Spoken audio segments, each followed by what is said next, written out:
11월 30일 월요일 새벽 예배 시작하겠습니다. 사도신경으로 신앙 고백하겠습니다. 나는 전능하신 아버지 하나님, 천지의 창조주를 믿습니다. 나는 그의 유일하신 아들 우리 주 예수 그리스도를 믿습니다. 그는 성령으로 잉태되어 동정녀 마리아에게서 나시고 본디오 빌라도에게 고난을 받아 십자가에 못 박혀 죽으시고 장사된 지 사흘 만에 죽은 자 가운데서 다시 살아나셨으며 하늘에 오르시어 전능하신 아버지 하나님 우편에 앉아 계시다가 거기로부터 살아있는 자와 죽은 자를 심판하러 오십니다. 나는 성령을 믿으며 거룩한 공교회와 성도의 기도와 죄를 용서받는 것과 몸의 부활과 영생을 믿습니다. 아멘. 찬송 302장 함께 부르겠습니다.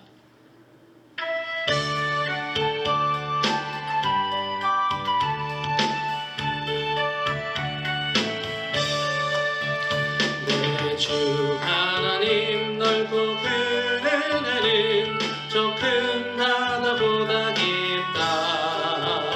너 못한 주를 글로 깊은 대로 저 한가운데 가보라.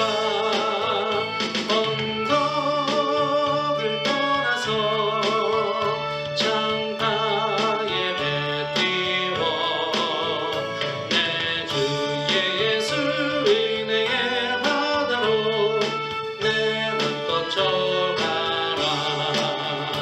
왜 너 인생은 언제나 거기서 저 큰 바다 물결 보고 모르는 깊은 바닷속을 한번 헤아려 안보라. 언덕을 떠나서 창가에 배 띄워 내 주 예수 은혜의 바다로 내 맘껏 져가라. 많은 사람이 얕은 물가에서 저 큰 바다 가려다가 잘싹거리는 작은 파도 보고 마음 약하여 못 가네. 언덕을 떠나서 창가에 배 띄워 내 주 예수 은혜의 바다로 내 맘껏 져가라. 자고 타거라 이제 곧 타거라 저 큰 은혜 바다 향해. 자고 내 너를 저 깊은 데로 가라. 망망한 바다로 언덕을 떠나서 창가에 배 띄워 내 주 예수 은혜의 바다로 내 맘껏 져가라. 아멘. 오늘 함께 나누실 말씀 열왕기상 22장 10절에서 14절까지 말씀입니다. 이스라엘 왕과 유다의 여호사밧 왕이 왕복을 입고 사마리아 성문 어기 광장에서 각기 왕좌에 앉아있고 모든 선지자가 그들의 앞에서 예언을 하고 있는데 그나아나의 아들 시드기야는 자기를 위하여 철로 뿔들을 만들어 가지고 말하되 여호와의 말씀이 왕이 이것들로 아람 사람을 찔러 진멸하리라 하셨다 하고 모든 선지자도 그와 같이 예언하여 이르기를 길앗 라못으로 올라가 승리를 얻으소서. 여호와께서 그 성읍을 왕의 손에 넘기시리이다 하더라. 미가야를 부르러 간 사신이 일러 이르되 선지자들의 말이 하나같이 왕에게 길하게 하니 청하건대 당신의 말도 그들 중 한 사람의 말처럼 길하게 하소서. 미가야가 이르되 여호와께서 살아계심을 두고 맹세하노니 여호와께서 내게 말씀하시는 것 곧 그것을 내가 말하리라 하고. 아멘. 성탄절을 기다리는 강림절 1주째를 맞이하고 있습니다. 이 땅에 오신 아기 예수님, 그 그 예수님의 사랑과 축복이 여러분들에게도 또 이 땅 가운데에도 가득하기를 간절히 기도합니다. 오늘 본문은 북이스라엘의 왕 아합, 유명한 아합 왕과 남유다의 왕 여호사밧의 왕 이야기가 등장합니다. 두 왕이 연합하여서 이제 아람과의 전쟁을 준비하고 있습니다. 앞장에서 아람과 아합 왕과의 전쟁이 있었죠. 2번 붙었는데 2번 다 아합 왕이 승리했습니다. 그 이유는 아합 왕이 하나님의 말씀에 순종했기 때문이었죠.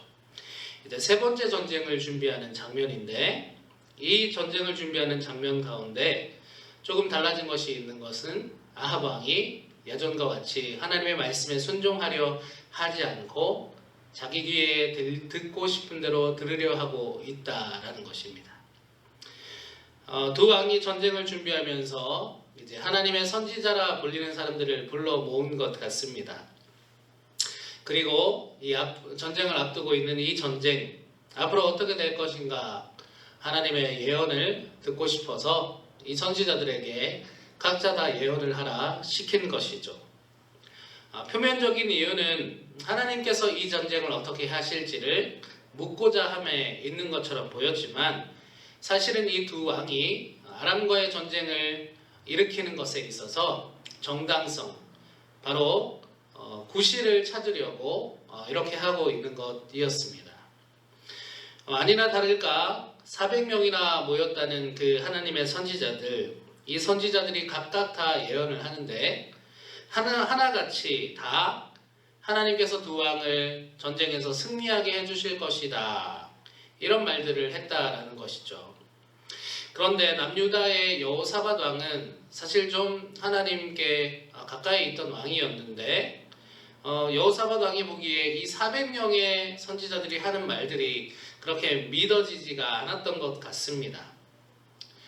그래서 여호사밧은 평상시에 북이스라엘에 그래도 신실한 선지자, 진짜 선지자가 있다는 말을 들은 기억이 있어서 아합 왕에게 이들 말고 그 유명한 선지자 있지 않습니까? 그 사람을 불러서 한번 들어봅시다, 이렇게 제안을 한 것이죠. 그 선지자가 바로 오늘 본문에 등장하는 미가야 선지자입니다. 아합 왕은 이 미가야 선지자를 싫어했습니다. 왜냐하면 아합 왕이 듣기 싫은 말만 했기 때문이죠. 그런데도 아합 왕은 미가야 선지자를 함부로 하지 못했습니다. 왜냐하면 그 듣기 싫은 말이긴 하지만 그 말이 나중에 이루어지는 것을 봤기 때문일 것입니다. 아니나 다를까 400명이 다 전쟁에 이긴다고 했는데 이 미가야 선지자를 불러서 하나님의 말씀을 들어보니까 말하기를 전쟁에 질 것이고 아합 왕 당신은 죽을 것입니다, 이렇게 이야기를 하는 것입니다. 더 읽어보면 전쟁의 결과가 나오는데 결과가 어땠냐면 정말로 이스라엘은 패배했고 아합 왕은 화살에 맞아서 비참하게 죽음을 맞이하고 말았습니다. 미가야 선지자의 말이 맞았던 것이죠. 만약 아합 왕이 지난번 2번의 아람과의 전투에서 하나님의 말씀에 순종해서 승리를 했는데 그때처럼 하나님의 말씀을 진짜 듣고자 하는 자세로 바르게 분간해서 400명의 선지자가 승리한다, 가짜 선지자죠. 이 선지자들이 승리한다라고 했어도 진짜 선지자 미가야의 말, 앞으로 당신이 전쟁을 일으키면 전쟁에서 패할 뿐만 아니라 죽을 것입니다, 이 말을 진짜 하나님의 말씀으로 듣고, 그래서 하나님 앞에 나아가서 하나님, 제가 하나님 앞에 잘못한 것들 시간 회개하기 원합니다, 그렇게 눈물로 하나님 앞에 나아가서 엎드렸다면 아합 왕이 이렇게 비참한 결말을 맞지는 않았을 것입니다.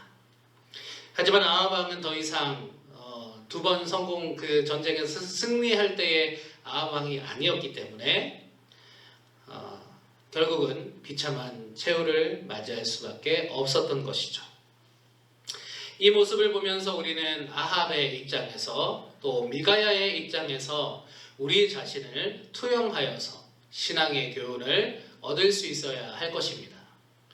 아합의 입장에서는 어떻게 볼 수 있겠습니까? 하나님의 말씀을 들을 때에 대한 이야기일 것입니다. 하나님의 말씀을 들을 때에 내 귀에 좋은 것만 들으려 해서는 안 된다라는 말이죠.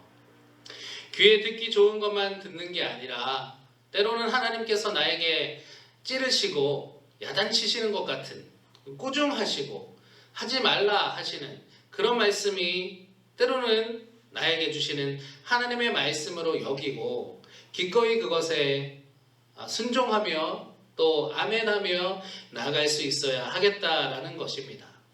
왜 그렇습니까? 그 이야기들이 처음에는 귀에 거슬리고 또 기분이 나쁘고 얼굴이 붉어지는 그런 말씀이 될 수도 있지만 결국에는 나를 살리는 말씀이 되기 때문입니다. 저와 같은 설교자들이 설교를 준비할 때 조심하는 것 중에 하나는 이 말씀을 준비하면서 이 말씀이 선포되면 혹시 들으시는 청중들 중에 이것이 상처가 되지 않을까, 그래서 교회를 떠나지 않을까, 이런 부분이 있습니다. 그것을 좀 조심하려고 하죠. 물론 이런 태도가 당연히 필요합니다.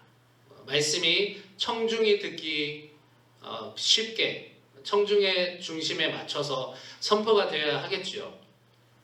하지만 가끔은 그 정도가 너무 과해져서 하나님의 말씀의 온전한 뜻이 드러나지는 못하고 이 뜻도 아니고 저 뜻도 아니고 그런 말씀이 선포될 때가 있다는 말입니다.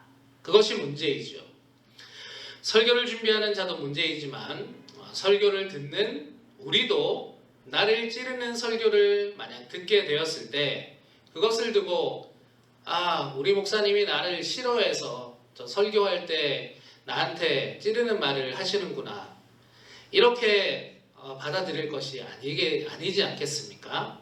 오히려 더 하나님께서 나를 사랑하셔서 하나님께서 세우신 수원종로교회에 아니면 하나님께서 세우신 그 목사님, 저 목사님의 입을 통해 나에게 따끔한 말씀을 주시는구나, 이런 태도로 하나님의 말씀을 받아야 되지 않겠습니까? 아합 왕에는 바로 이런 태도가 없었다라는 것이죠. 그래서 전쟁에 패하고 비참한 최후를 맞고 말았다라는 것입니다. 미가야 선지자의 입장에 나를 투영해 본다면 어떻습니까? 여호와께서 살아계심을 두고 맹세하노니 여호와께서 내게 말씀하시는 것 곧 그것을 내가 말하리라. 여호와께서 내게 말씀하시는 것 그것만 내가 말하겠습니다. 하나님의 말씀을 맡은 자라면 하나님의 말씀을 목숨같이 여겨야 한다는 말입니다. 그것을 지키는 자세가 필요하다는 말입니다. 저와 같은 설교를 맡은 자는 설교를 준비함에 있어서 하나님의 이 온전하신 뜻, 이 말씀의 뜻이 정말로 각색되고 흐려지지 않게 하는 그러한 자세가 반드시 필요할 것입니다. 그리고 설교자가 아니다라고 할지라도 일상의 삶에서 우리도 하나님의 말씀을 알고 있지 않습니까? 또 복음을 알고 있죠. 그와 같은 하나님의 말씀, 복음을 그대로 지키려는 자세, 또 복음이라면 전파하려는 자세, 그러한 자세가 필요하다는 말입니다. 사랑하는 성도 여러분, 아합 왕은 하나님의 말씀을 자기 듣고 싶은 대로 들으려 했습니다. 그래서 400명의 거짓 선지자를 세워놓고 좋은 말만 들으려고 했던 것이죠. 그런데 좋은 말만 들어서 어떻게 되었습니까? 그것은 하나님의 말씀이 아니었기에 그 말씀을 따라서 살았더니 전쟁에 나갔더니 패하고 죽고 말았습니다. 반대로 미가야 선지자는 자칫하면 죽을 수도 있는 그 죽음의 위기, 왕의 앞에서 자신의 목숨을 걸고 하나님의 말씀을 있는 그대로 선포했습니다. 왕이시여, 당신이 지금 전쟁에 나가면 패할 것일 뿐더러 당신의 목숨까지도 잃을 것입니다. 그 앞에서 있는 그대로를 선포했다라는 것이죠. 우리가 택해야 할 모습은 미가야와 같은 모습입니다. 우리가 미가야 선지자와 같이 하나님의 말씀을 있는 그대로 선포하고 또 있는 그대로 지키며 나아갈 때 우리는 비로소 하나님을 기쁘시게 하는 자가 되는 것입니다. 우리 수원종로교회도 바로 그러한 자세로 나아갈 때 하나님이 우리 교회를 더욱 들어 사용하실 것입니다. 때로는 하나님의 말씀을 맡은 자, 이 맡은 자로 사는 것이 힘든 순간이 있을 때도 있지만 우리의 자리는 참으로 영광된 자리임을 기억하시기 바랍니다. 그리고 그래서 하나님의 말씀이 온전히 실현되게 하는 하나님의 온전한 도구가 되시기를 바랍니다. 그런 은혜가 저와 여러분에게 있으시기를 주님의 이름으로 축복합니다. 주신 말씀 기억하며 기도하겠습니다. 하나님, 오늘 아합 왕과 미가야 선지자의 모습을 바라보며 하나님의 말씀 앞에 우리가 어떻게 대해야 하는지를 묵상하고 신앙의 교훈을 얻습니다. 이 교훈을 얻은 그대로 우리가 하나님의 말씀을 대할 수 있도록 하여 주시고 하나님께서 맡겨주신 그 귀한 말씀 이 땅 가운데 정말 있는 그대로 선포되고 행하여지게 하는 우리가 될 수 있도록 인도하여 주시옵소서. 성탄절을 기다리는 강림절 1주째를 보내고 있습니다. 이 추운 세상, 어두운 세상, 코로나19로 힘든 세상, 온전히 빛이 되신 그 예수님을 생각하며 정말 빛 되신 예수님의 그 뜻을 이 땅 가운데 실현하며 나아가는 우리 모든 수원종로교회 성도들이 될 수 있도록 인도하여 주시옵소서. 감사드리며 우리 주 예수 그리스도 이름으로 기도드립니다. 아멘.